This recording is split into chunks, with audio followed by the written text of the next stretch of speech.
Again, the kingdom of heaven is like treasure having been hidden in the field, which a man finds and he hides.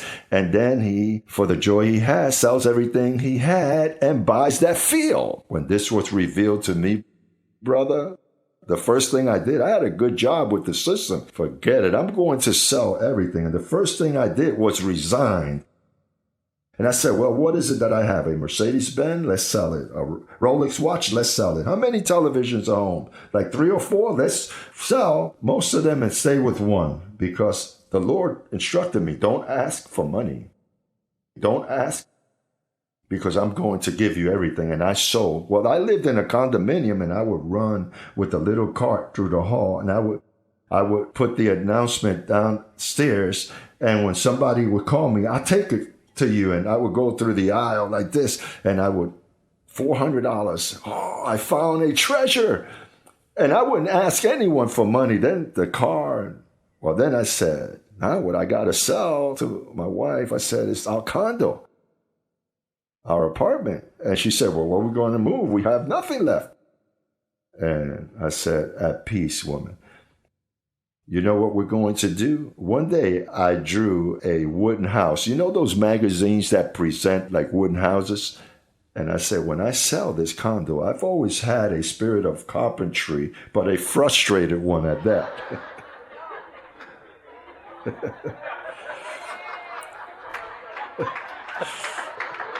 Listen, and you know what I did? I had a land that I had purchased when I moved to Puerto Rico in my second return there. And I said, I'm going to build the house myself.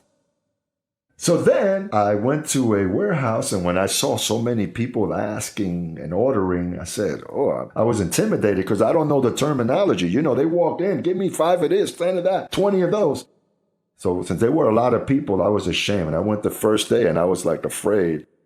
And I went back home, and I looked at the books again, and I looked at my blueprints. Hello, I know how to draw blueprints. So I took my blueprints, and the second time I went, and I was afraid even more because it was packed. And I said, well, I'm going to go in the morning around 10 o'clock because they've ordered and they've gone to work.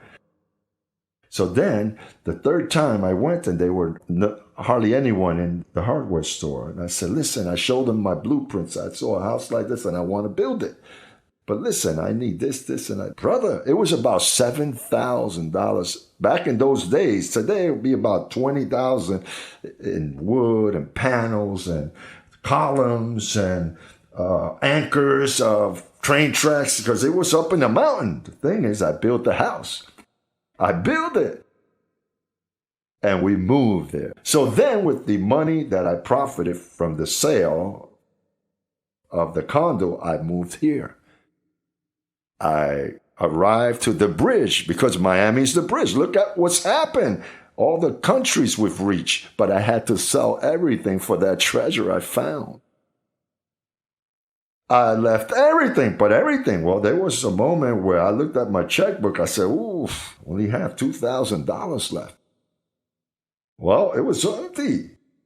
I profited $50,000 and I invested it in this. I have to do it. I don't have another alternative. I don't ask anyone for help, so I have to do it myself without asking anyone for anything, and with $50,000. With that, I began this ministry. And look at where it's gotten. The seed of mustard grew, became a tree, and it browsed its sprout branches. And the angel said, I love that tree.